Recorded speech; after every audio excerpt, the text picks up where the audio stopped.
and Rose. Welcome to the show.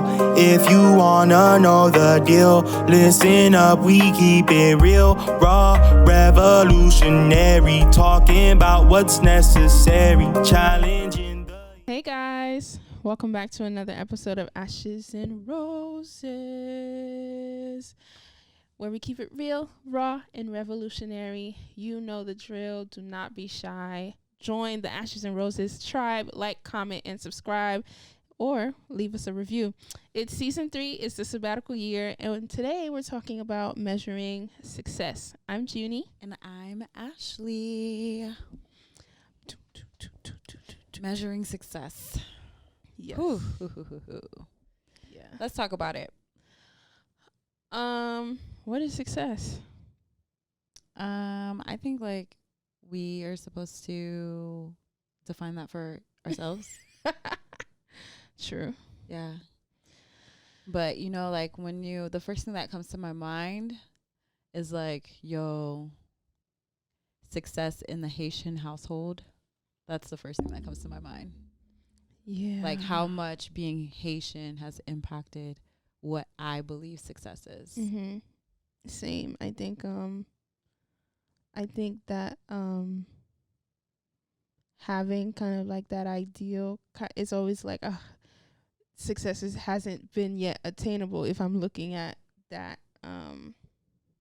definition of success of like having the everything, you know what I mean? Like finishing school, graduating, becoming a nurse or a doctor or a lawyer, getting married, buying a house, having 3 kids, you know? That's success. Do you feel like you're successful?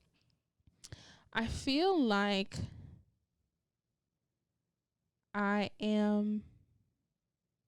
It's interesting because do I feel like I'm successful off of my definitions? Not yet. What are your definitions? Just a life of, okay, you know what I'm saying? I'm going to say what my idea is, and then you're going to be like, but aren't you already doing all of that? Yeah, probably, yeah. But continue. I think a life of just, just complete freedom, a life where I get to kind of move about as I please, and money is not a problem, access is not a problem. I also would like to, as far as success, I also have familial success in there as well, like not just having a family, but also my family of origin. I would like to have my mother in a place where she's not worrying about, certain things. So those are some of the ways that I define success for myself, like being in a place where I worry about nothing, like financially and work wise, and that I'm able to give back to those who have given to me in a way that doesn't cause strain or difficulty. Okay.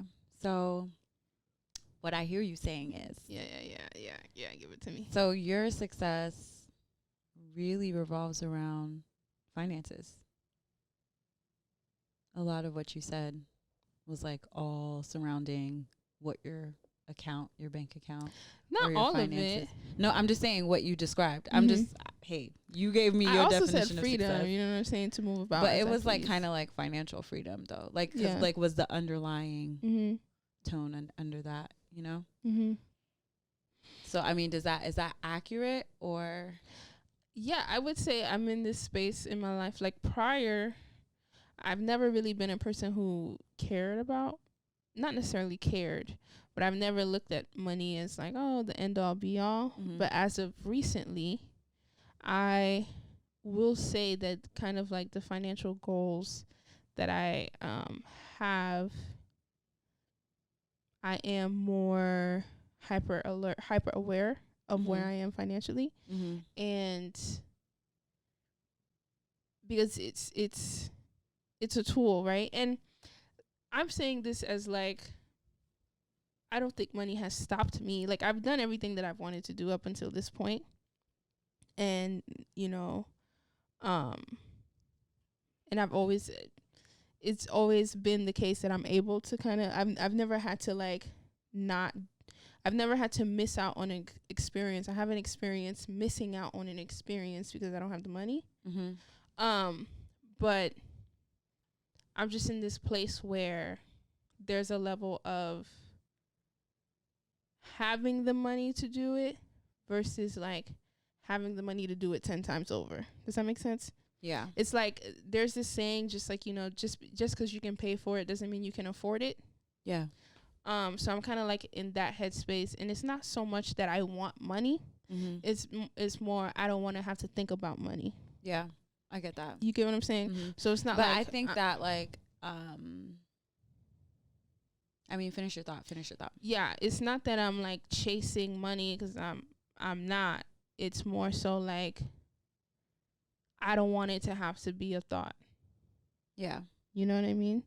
And unfortunately, I mean, we live in a world where money talks, and there are projects and stuff that, you know, I'd like to do that requires a little bit more funding than I have available to me at the moment.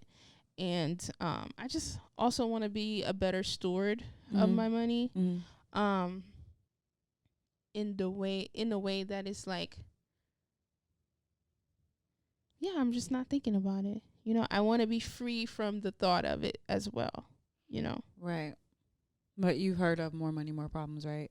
I mean, absolutely. Okay. Yeah. So there's no way you're not going to be not thinking about your money unless you partner up with a awesome bachelor who's like don't worry about money no more. Right. You know what I'm if saying? you are making your money, you're going to be worrying about your money. Yeah. You're going to be paying attention to your accounts. Yeah. And like, where's this going? What? Yeah, exactly. Yeah. There's no way that you're not going to think about it. Yeah. If you're making it, you know. But I was asking more of, so you think that if you had a certain number in your account, you would then be successful? No, it's not even about a number. No, it's because I asked you if you are successful. You said no. You want to be able to be in a position to, take care of your mother, take care of the people that you love. Like, let me just like reiterate what you said back to me, just so I can understand what my business partner thinks success is, right? I mean, it's crazy that we haven't even ever had this conversation, and we run businesses together. But so you want to be able to take care of your family. You want to be able to have the freedom to go where you want to, when you want to, without any financial limitations. You want to be in a position where money is not an object. So that's kind of what the gist of when you described success, that's what you described. Yeah, but it's not like you asked, but you asked me like what number would make me feel successful. So, it's not like a number. So, okay, so like how many streams of income? Like, I mean, it has to be, if you're working towards success, I'm sure you have a goal, right? Because if it's non-existent, then you're never gonna catch what it is that you're saying. So that's why I mean, like, so if you're not successful now, what would you have to do? What would it look like? Like, legitimately, would it look like if you were successful? So what would your bank account look like? How many streams of income would you have, like, for you to be able to be like, yes, I'm successful? Okay. So I've had this goal of like by 30, I want to be a millionaire. Okay, so like 1 million? No, millionaire, like multiple millions. Okay. So, multiple. So by 30, I would like to be in a space where I'm a millionaire. Okay, so like $1 million in your account. Your businesses are worth millions of dollars. Like as far as revenue, or as far as if you were to sell a business, that's what it would be worth, or like your assets are worth $1 million. Like, what do you mean? As far as I would say, my business is worth millions, or bringing in millions in revenue. My assets may be worth millions, and then also me having a revolving door, like a cash flow, right? So you said streams of income. All studies show like you need a minimum of 7. So 7 streams of income to be a millionaire. And having like different projects, all profitable.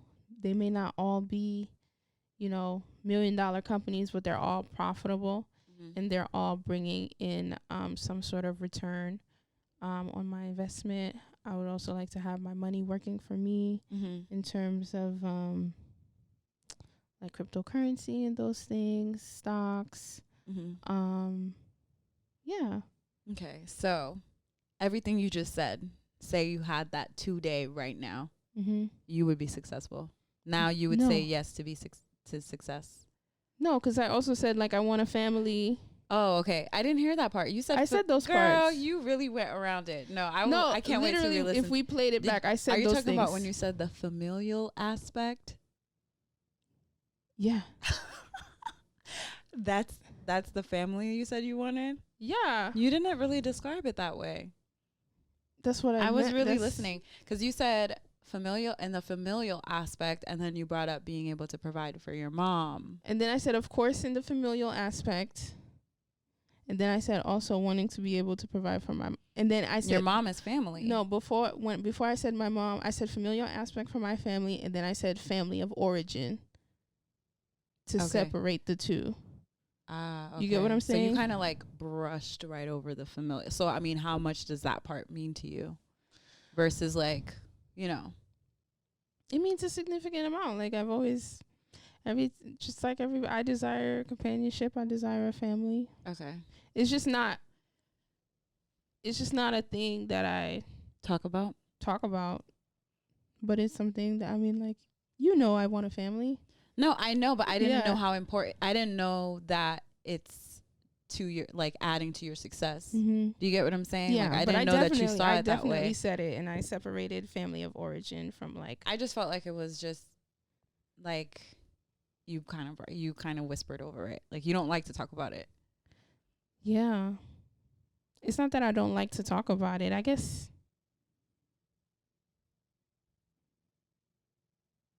it's not that I don't like to talk about it. I guess it's more so of a thing that I talk about with potential partners in that familial aspect. Does that make sense? Yeah. Yeah. So, yeah, it's probably not going to be a thing that I maybe delve into on this podcast, but if I'm sitting. Well, no, I didn't expect you to. Yeah. No, I'm just saying why, if it's coming off that I'm brushing upon it, it's just it's maybe not something that I'm going to talk about in the context of what we do on this podcast. Yeah. But it's still something that I desire. Is included in your success. Okay, cool. All right, that sounds good. I mean, I feel like your goals seem to be achievable. Yeah. And I feel like, you know what, if I feel like a lot of it too, it's like, if I lived in a society where it was cool to just we have a hut, we wake up, we eat, we dance, we play, we go to sleep, shit, I'd be happy with that too. You know what I mean? You would live in a hut? Not in this. Not down. Oh damn, that's symbolic. Not right now, but if that was all that I knew, do you understand what I'm saying? In a hut, I don't want to be ignorant by saying a hut, but in a space where I wasn't accustomed to the life that I have now. If I was, so you're saying in another life, pretty much, because another life. Okay, so you're not saying hey, if my life turned into that, living in a hut with family and just blah, blah, blah. If your life turned into that, you would still find success in that? I would. Or you're saying in another life, you probably could have. Yeah, in another life. Even if I were to, because I've already lived this life, I know that it's possible. Yeah. Right? Mm-hmm. So even if I were to end up in a situation where, we're living in living an honest life, I'll be like, cool, this is great, but there's more. Mm-hmm. You get what I'm saying? Mm-hmm. So I'm just saying, I think, yeah. And a lot of people, it's so funny when I'm on this podcast because everything I say, like at the end of every podcast, I'm like, all right, whatever I just said it. Like, even if somebody questions, like, you could be listening to this podcast 3 weeks from now, and trust me, whatever I'm saying now, I could be saying something different tomorrow. You get what I mean? Yeah. So every time I speak on this podcast, I'm like, what the hell? I don't actually listen back to them. But anyway. I mean, you've come a long way, because you used to be like, no, this is my stance and this is what it will be. And it is that right now. Right now. I mean, that's my stance So right now. I know, just but can't I'm saying, promise. like, you've come a long way of being able to say, hey, my mind might change. Yeah. Yeah. And that's okay. Change. I think everybody changes. Yeah. Like, I don't feel like anybody needs to be tied down to one particular, you know. So you're saying your definition of success might change? Yeah. Okay. Because I imagine once I have kids, my definition of success may include something that I didn't think about prior to having kids, or once I have that familial aspect, it might grow to include things that wasn't a thought because I didn't have to think about it before. You get what I'm saying? Yeah, for sure. Like, before we had businesses, I didn't think of everything that could go wrong in a business. You get what I'm saying? So, yeah. Okay. What's your thought of what's your idea of success?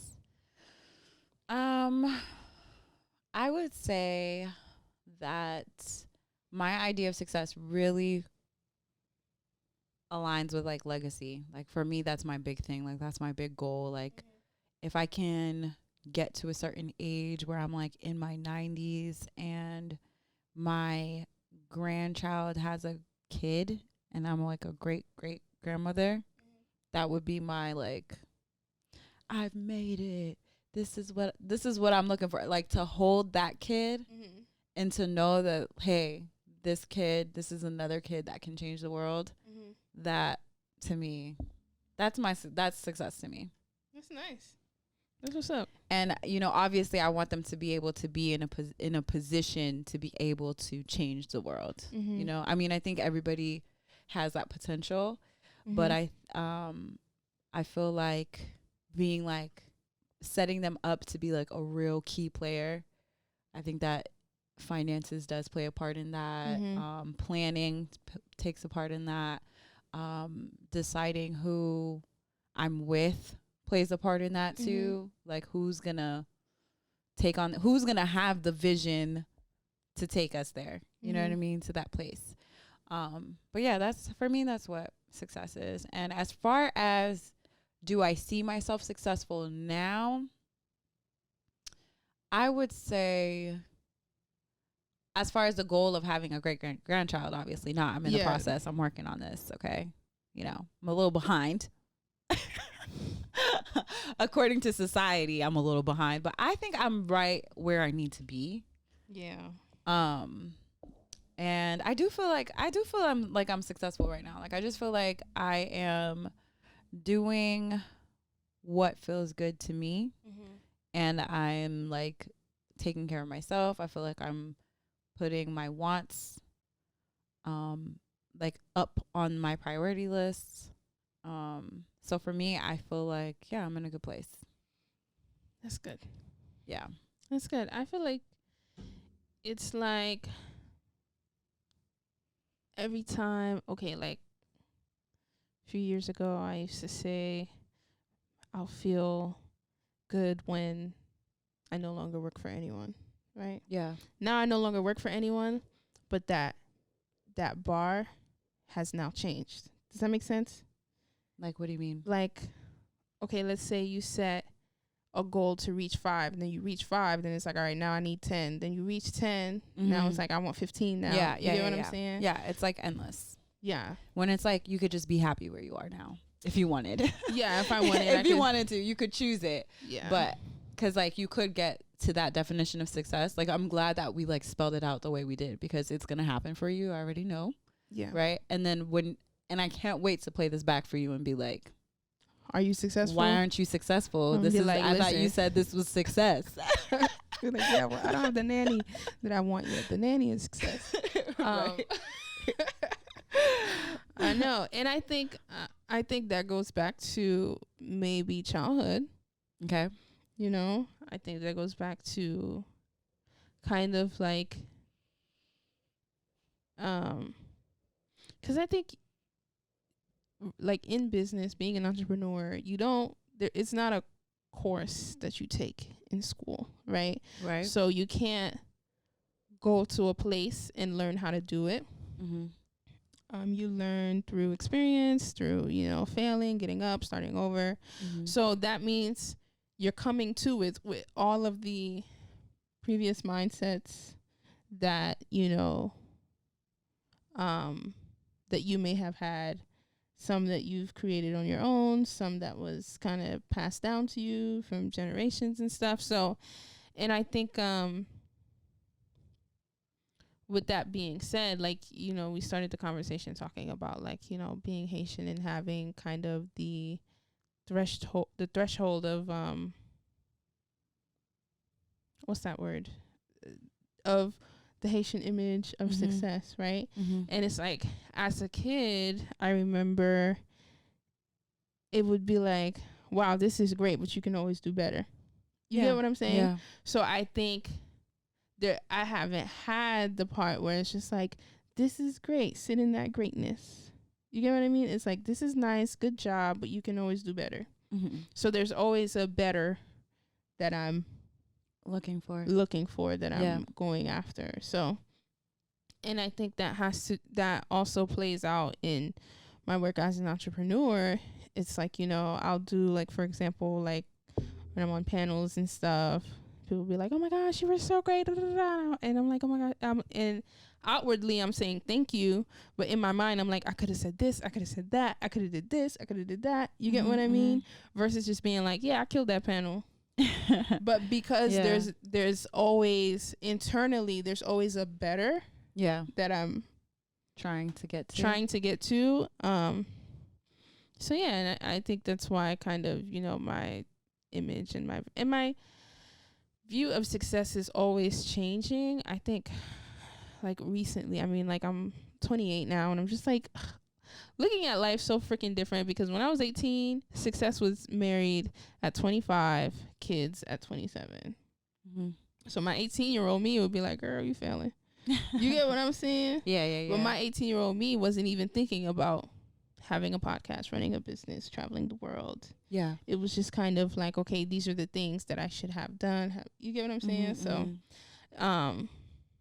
that barometer of success kind of changes for me. And I wonder, like, the idea of success within itself, if that's like, because success is always something that, like, you have to unlearn the fact that success is something that you chase. Does that make sense? That, because it's not the case. Like, it's like, it's a decision. Yeah. It's literally a decision. It's the journey. Like, this is oh shoot, sorry. What? Okay.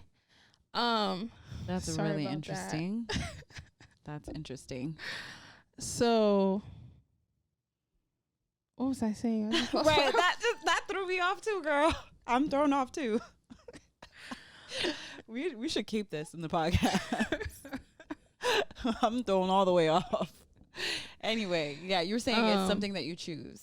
Yeah, it's something you choose, and it's also the decision. I mean, not the decision, the journey. Mm-hmm. Right? Like, some would say that starting with an idea and turning it into an actual running entity is success. Yeah.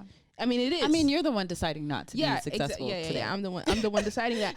But it's like, once it's a breathing entity, then now I'm like, okay, now that entity has to bring in. Because there's some people who, like, can't even fathom getting to that point. Yeah. Can't even fathom it. Can't even have been maybe thinking about it for years or tried it for years, or that's literally their only dream is to do that. Yeah. And you've accomplished it and more. Yeah.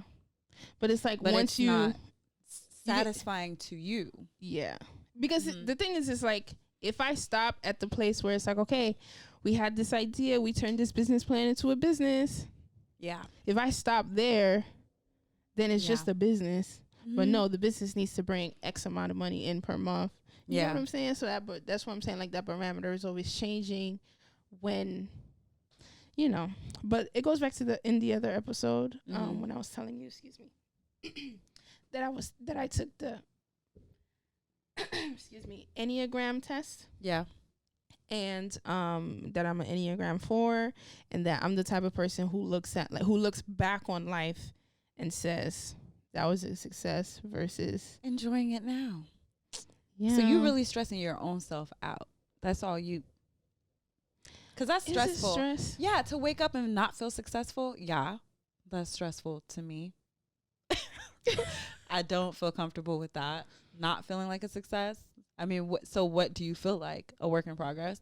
I feel like a work in progress. Okay. I mean, I feel like that's fair. Yeah, I feel like a work in progress because I feel like for me, the type of person that I am, if I'm like, yeah, I'm successful, then I'm going to just get comfortable there. Okay. I'm going to just get comfortable. So I have kind of a little bit of I think this is a little revolutionary to me, what I'm about to say. It's not that big. I don't think it's that. Maybe it is. Who knows? Okay. So we have to have like a disclaimer before the revolutionary. Shoot. Okay. So the Haitian version of success, I think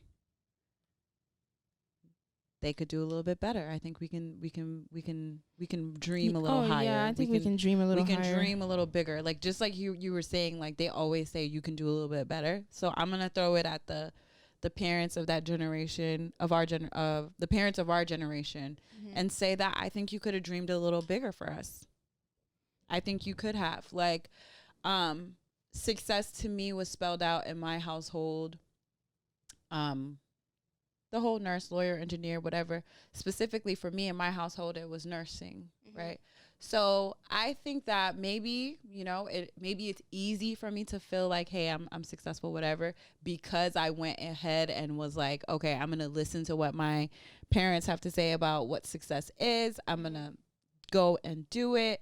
And then I got there and I'm like, okay, so this is the predicament. This is what success looks like for Haitians, right? It looks like me getting up at 5 o'clock in the morning, getting in my car on a snowy day, having to park miles away from my hospital, getting on a bus, going to the hospital to find out that we are understaffed again. We don't have assistants. We don't have a nursing assistant again. Taking my report, showing that getting there by 6 a.m., taking my report, start working at 7 a.m. and then leave around maybe 8 p.m., get home around 9 p.m. and then do the same thing again tomorrow. All for some guy named Wexner who's chilling in his mansion in New Albany. You probably gonna have to blurt out his name. Why? I don't know. It's just a thing I see people do. They do it? Oh, I don't see why. I mean, but so that's what success is? I mean, no, that's what success is in the Haitian household. Right. So, all for this guy named Wexner, right? So I'm working I'm overworking for this man, right? Who's chilling in a mansion, who, let's go back in history, let's take it all the way back, who probably had family members who owned slaves, who here I am volunteering to do this for you.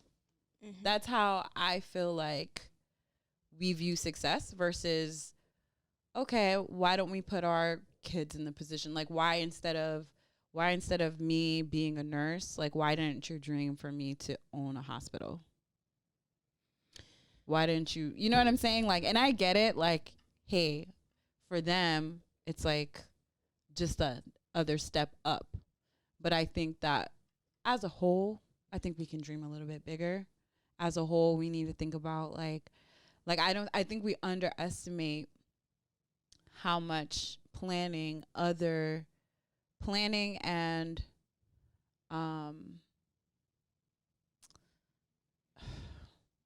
that other ethnicities put on their kids and their generation. You know what I'm saying? I mean, like, I feel like everybody has their own specific thing that they focus on, but I just feel like with where we have been in history and where we have a lot of work to do to get ourselves to a decent place in society. Like, we literally still in 2021 can't go to a store, be a black person in a store that is white owned, and them not think you're going to steal something. Like, what? In 2021. Yeah. I feel you. I feel everything like that you're saying. We need to rush. We need to get to a place in society. Like, we need to grab our respect. And I don't think I mean, I definitely being a nurse is very, it's like, what do they call us? They call us servants of society or whatever. It's still like a public service type of. Yeah. And it's like, you know what? Our generation, we've done enough service. I think we're good. Like, I think now it's time for us to do a little more. Yeah. Push ourselves a little harder. I feel what you're saying. But I wanted to make a comment as far as like, I think for our parents and their generation, I think it's like for us to, we definitely sit in a place of privilege. And I feel like the dream that they dreamed for us was to put us in a place where we would have the opportunity to believe that we could have a hospital. Because I think we have to still understand that, like, I know for me, I was actually still born in Haiti. So the level of separation that they have from the people who their dream was like to be free. Mm-hmm. And then it came from being free to their dream was, and then their parents' dream was like for my child to be able to leave this country. Mm-hmm. And then their dream is like, okay, for me to give birth to my children or place my children in a country that is full of opportunity where they can dream whatever they want to dream. You get what I'm saying? I think generally, you know, Haitians, we have, like, our parents give us what they know, right? And they can only give us what they themselves were taught to be success. You know what I'm saying? I think it's it was a dream of their, and their, what they saw as success was like doctor, nurse, engineer, whatever. But I feel like a lot of them, I feel like even in just us, we have changed some of the generations before. I think we've even changed what they view to be possible in their own lives. Do you understand what I'm saying? And I feel like there is a level of, because, you know, poverty is a big thing. And I think people think it's just like a lack of money and resource. It's a lack of money. It's a lack of resource. It's a lack of self-esteem. It's a lack of confidence. It's a lack of ability to see further than today. It's a lack. You're lacking in a lot, and it's not just physical or financial. It's psychological. Security. Like, yeah, I think it's a big, like, the fear. Like, we really do act on fear a lot. Mm-hmm. Yeah. So you and I feel like owning a hospital is something that we can grasp. You get what I'm? If we wanted to. If we want to, you know what I'm saying? But it's like, we feel like that because our parents have placed us in a place where we have the ability to think like that. I agree. Do you get what I'm saying? I agree. So I feel like, you know, I think at our generation now, as we have children, I feel like our parents have definitely passed the baton, and there's nothing to say that they don't want to see their kid, like the generation above us don't want to see their kids, you know, doing big things. Of course, they definitely want to see their kids doing big things, but some of them didn't even think it was a possibility for us to do what we've already done, you know? And for us, we're like, yo, this is nothing compared to our, you know, I'm just going to say white counterparts. You get what I mean? Who? I just keep thinking about, like, I went to like this networking event, and it was at a jeweler, like a diamond jeweler's place. And it just felt so rich. Like, these people are just rich. Okay. Like, they're over here, like, trying on 5 carat diamond rings and whatever. I don't even know the terminology. Okay. I'm not even going to act. Okay. And the guy who, like, starts to speak, like, you know, he has his little wine glass. He starts a toast and he starts speaking. And he was like, my grandfather passed down this company to me, and he, not only the company, but the values that came with it, he instilled in us. And I'm like, dang, this dude like 21. He's 21. Yeah. And you own this place? Yeah. This place is yours now. And we over here trying to be a nurse. Mm-hmm. And I think there's something to be said too of like being displaced as a people, because I think Haitians a lot of the stuff, because in other countries, like in reality, a lot of people who come here from other countries is because they're searching for something more.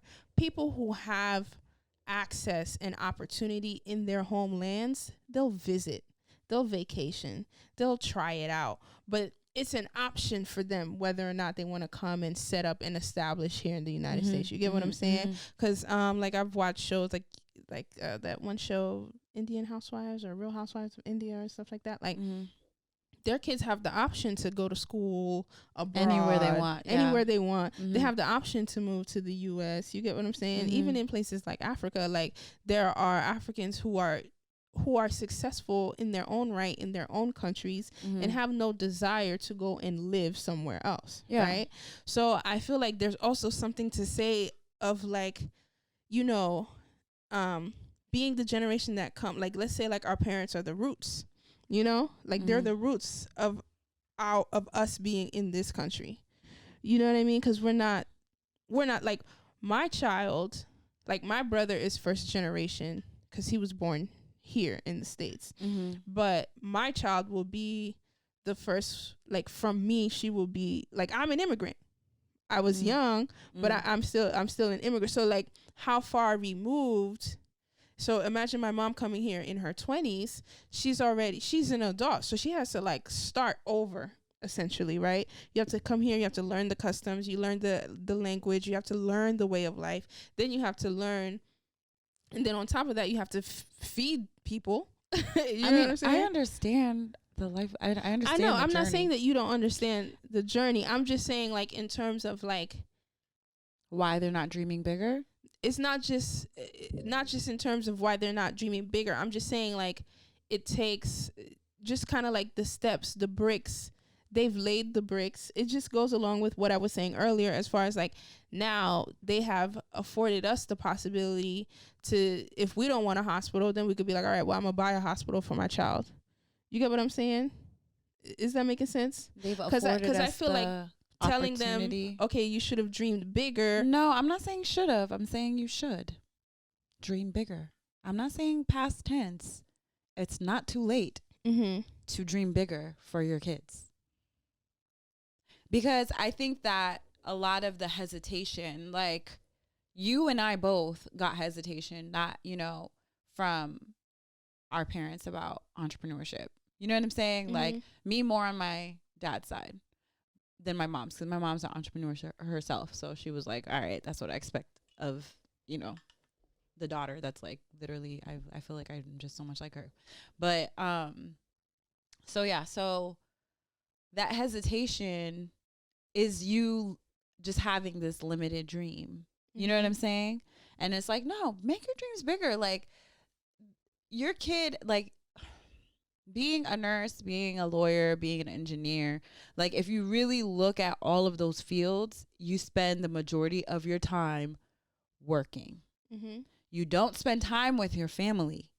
You spend time working. And for me, it's like, I don't think that was like, yes, being able to be in a position of security, having a roof over your head, having warmth, having all that. Yes, that was a part of our ancestors' dreams. But if an ancestor were to come back from the past and talk to us, I don't think that they would be like, yeah, you work every day. Like, what?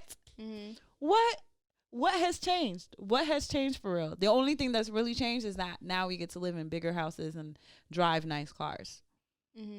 But all of those things, the house is to house the worker, okay? They want you to be safe and secure so you can get to work safely. Yeah. Okay?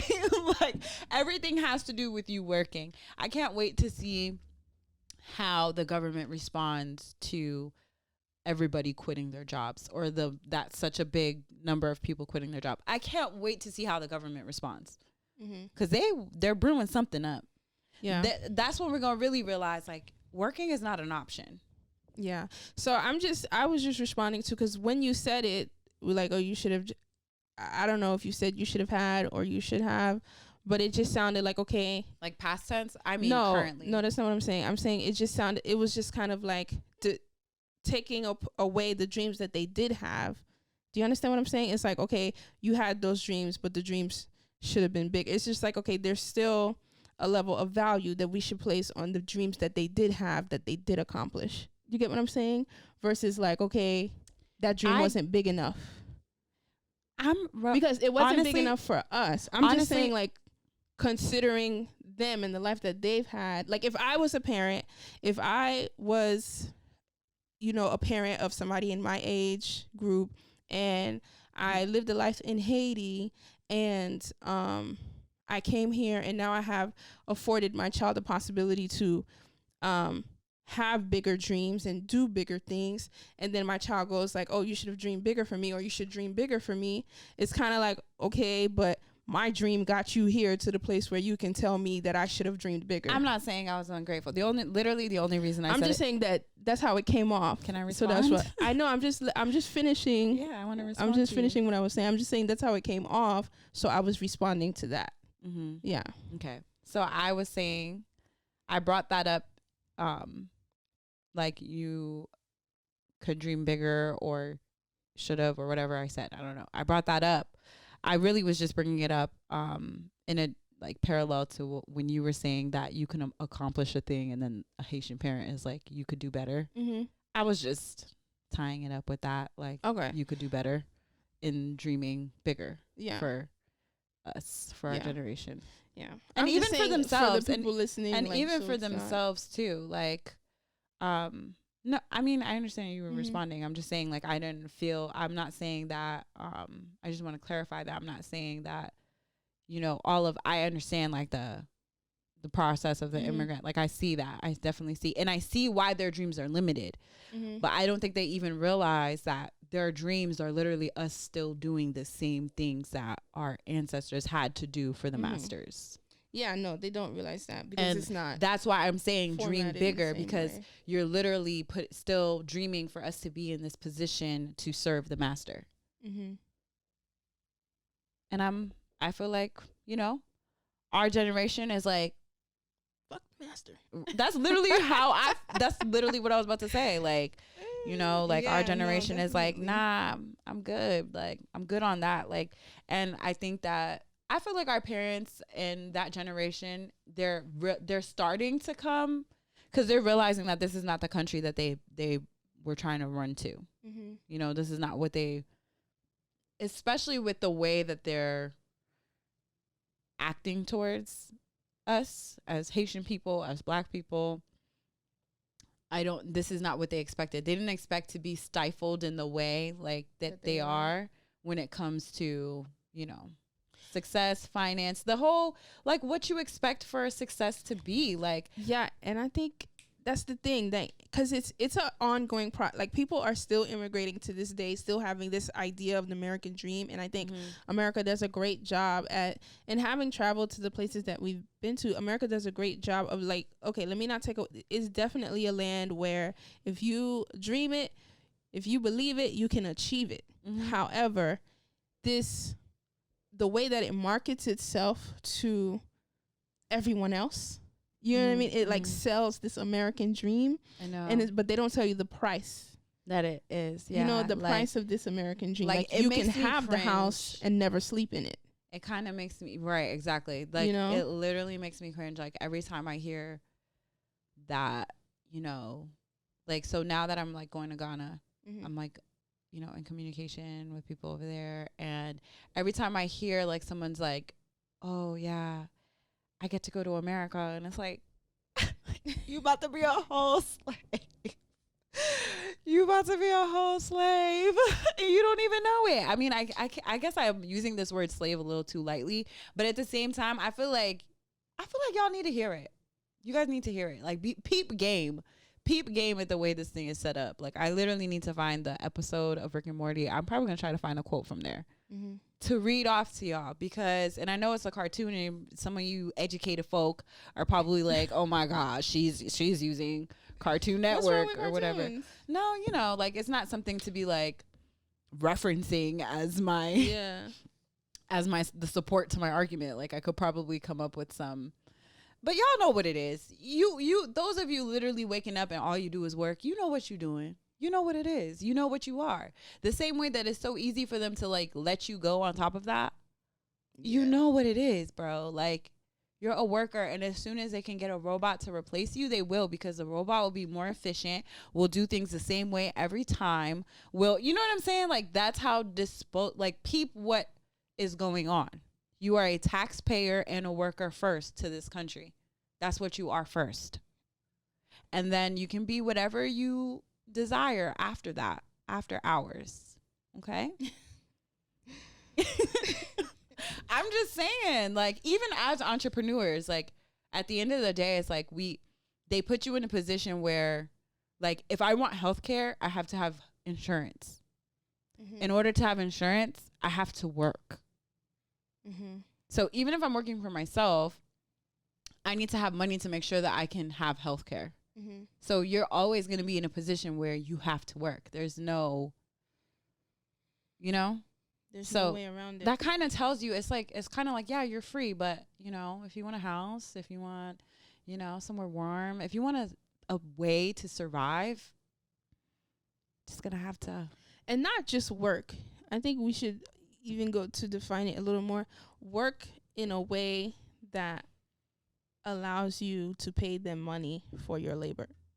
Yeah. You get what I'm saying? Because you could work doing other things. Like anything can be work. But if you're not working in a way that the government is making money off of the work that you're doing, that's illegal. You will go to jail and become a real slave over there.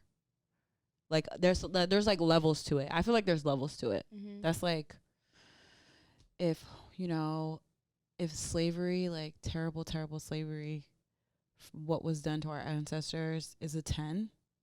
Okay. Mm-hmm. I would say working for a corporation, I would say it's like a 5. Being in jail, I would say is like a 7, 8. Because at least you're still working for pennies. But what would be a 1? 1 for slavery? I would say self-employed. So we're still slaves too, guys, in case you were wondering. Hey. But I'm at a 1, okay? And I feel successful here. Yeah. At least I'm my boss. Yeah. No, I know. It feels great to like not have to choose between a vaccine or my livelihood.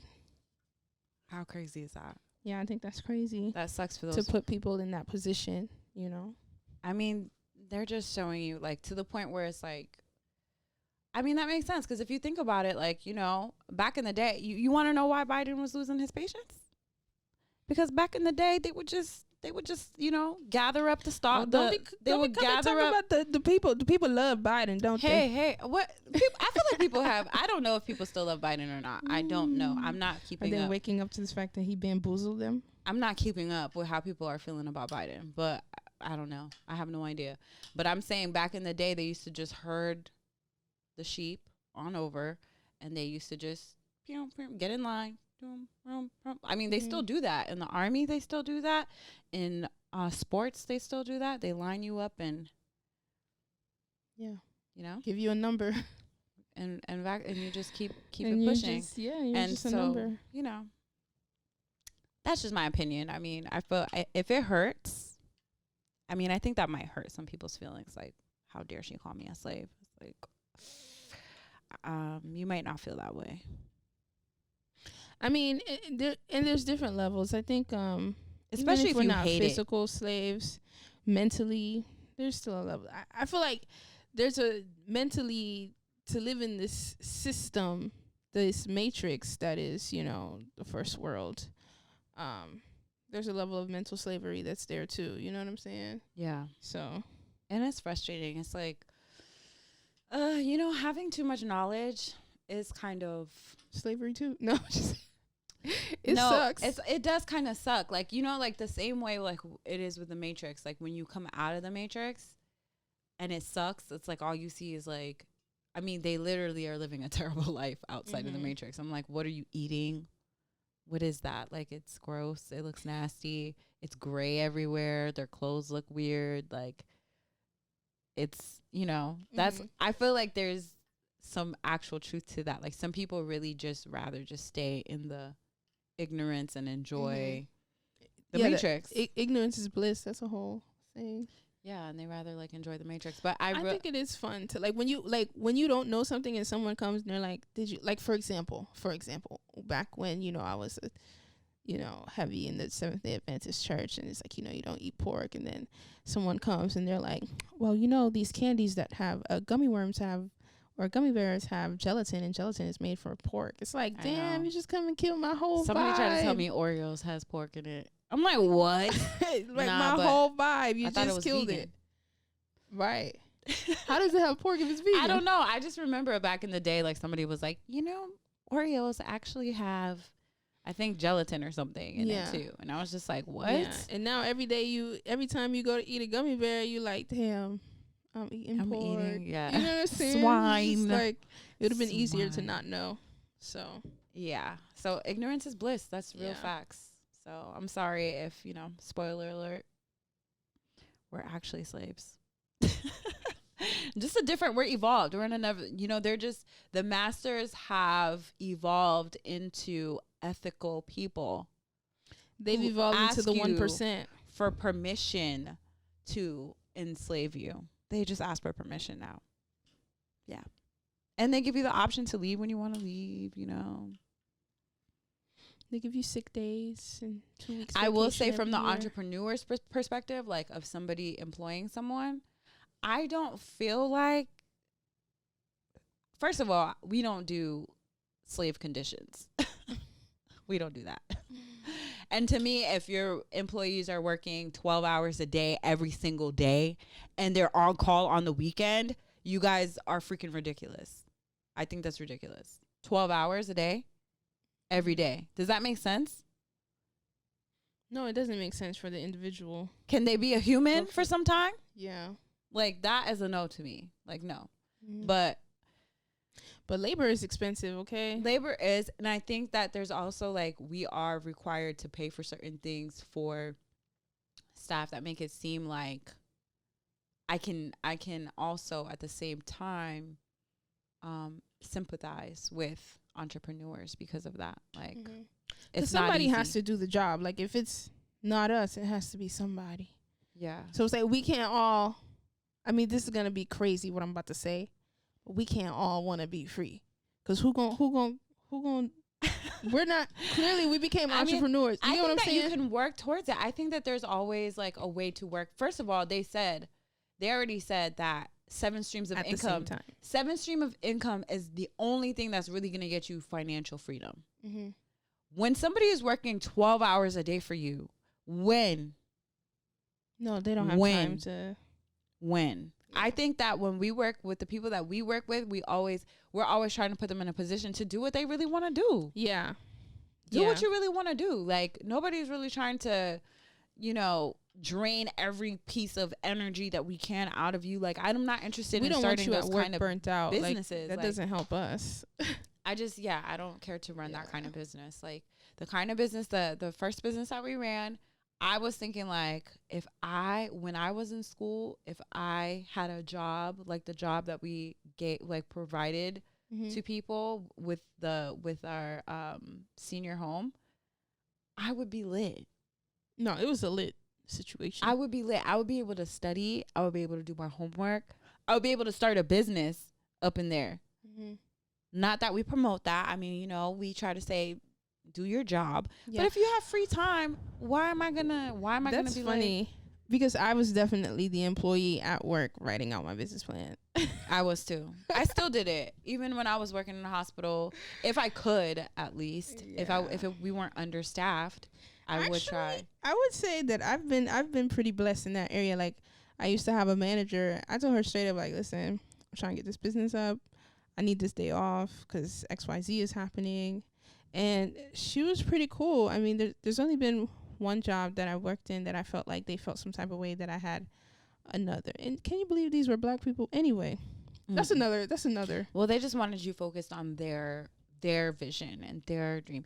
And the thing is I feel like we might end up in that position where we're like, hey, we need somebody who's like literally focused on us building, our like, thing. yeah, like we're the priority.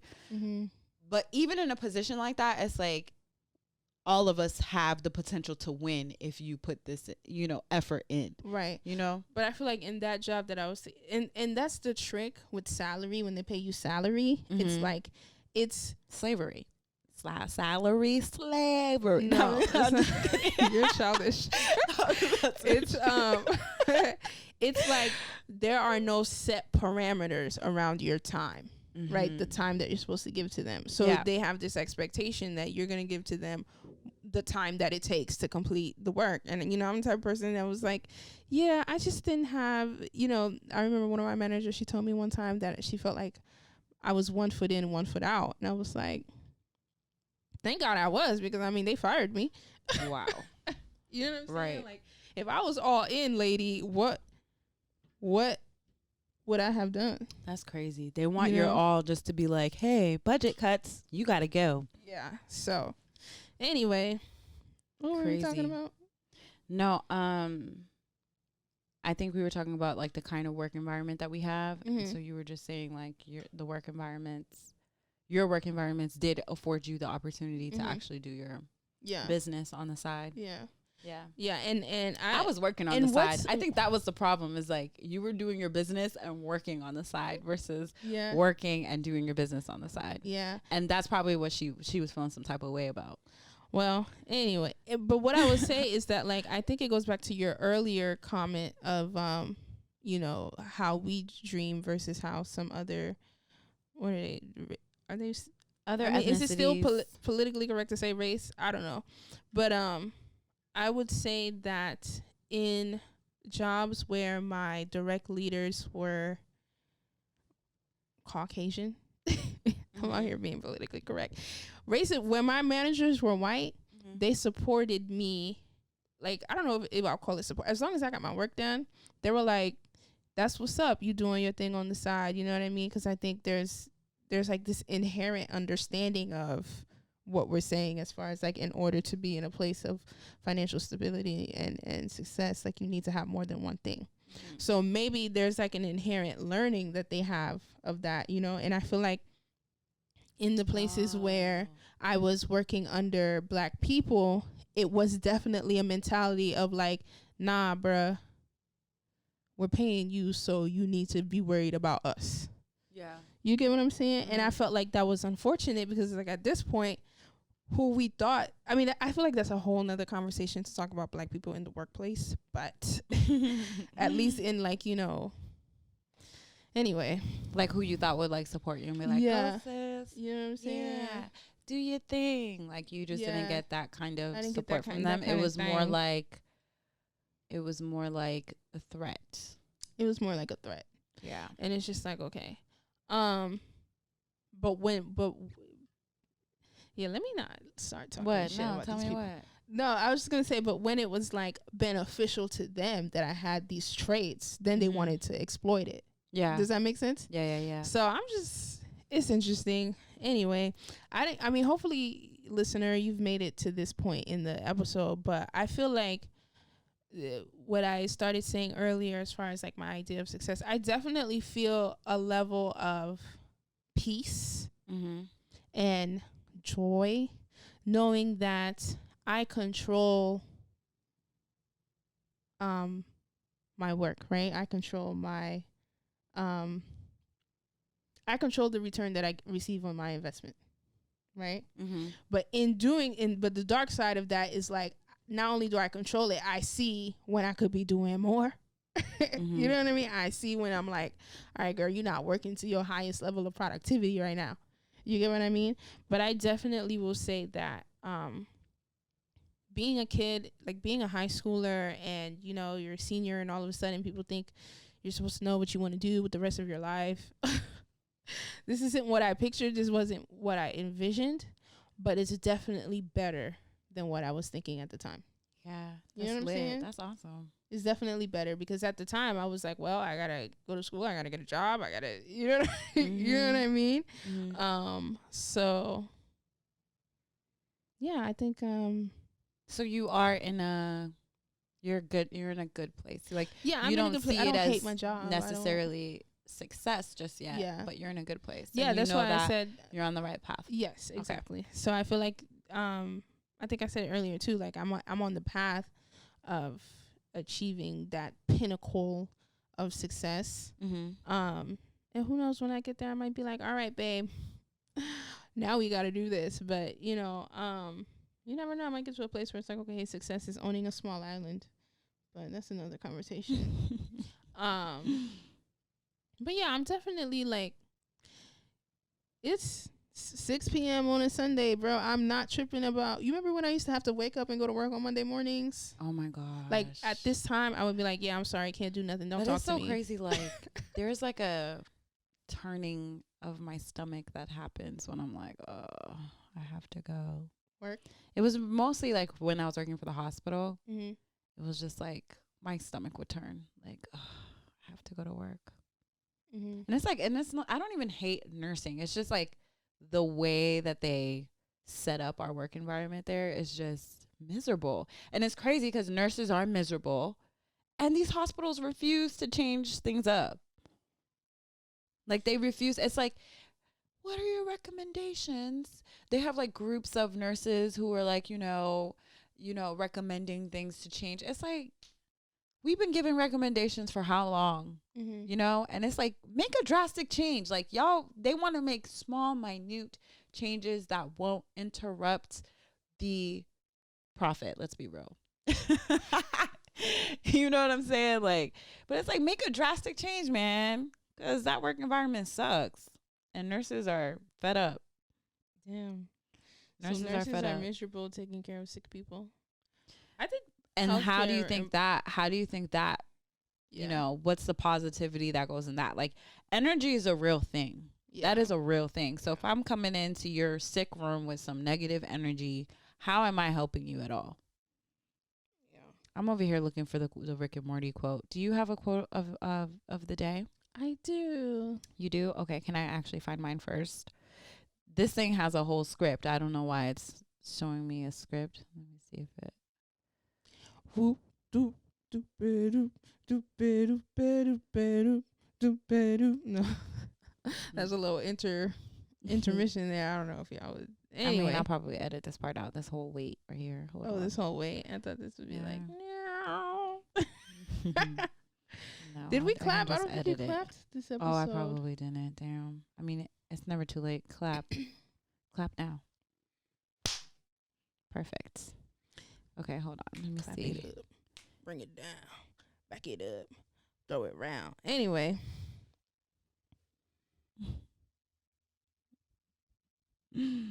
Okay, so I just wish I could get the rest of it. Okay, here it is. Hold on. Here it is.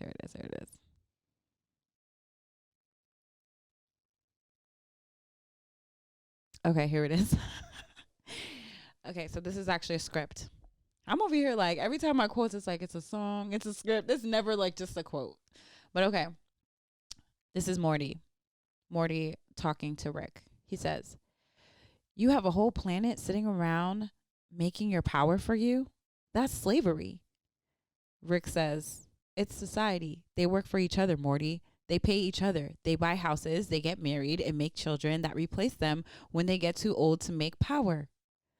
Morty says, "That just sounds like slavery with extra steps."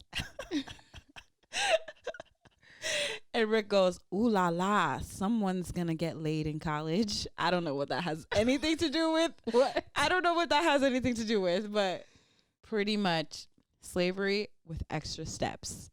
That's all it is. That's all this society. And that's just, you know. Anyway, quote Rick and Morty. If you don't watch it, you should check it out. Yeah. What episode is that? Juny, what what episode is this from? That's a good question. It's like one of my favorite episodes to refer to. It is season 2. The Ricks Must Be Crazy. The Ricks Must Be Crazy. Oh, I remember that episode. Yeah, I don't know exactly what episode number, but yeah. That's like one of my favorite episodes. Okay. All right, Junie, I hope you have a more positive quote to leave these people with, because I feel bad for opening up, I do. My quote is from Maya Angelou, and it is: success is liking yourself, liking what you do, and liking how you do it. So I felt like that was pretty, I feel like I'm on that path. I like myself. I like what I do. How I do it can take some changes, but 2 out of 3 ain't bad. Nice. All right, y'all. So all in all, we want you to take away from this that success is really whatever the hell you want it to be. Like, if success is sleeping on an air mattress, then hey, bruh. Oh my God, I hate air mattresses. Maybe be forced to be with you. Hey, we can't judge people's level of support. Like, I'm not judging. I just hate air mattresses. If success is going from the floor to the air mattress, then that's success, bruh. Keep it on. All right, y'all. We'll see you next time. As always, as always, like us on Facebook, follow us on Instagram and Twitter at Ashes and Roses Real. And you can listen to us anywhere you listen to podcasts, including Spotify, Apple Podcasts, and Google Podcasts. So we'll see you next time. See you guys next week.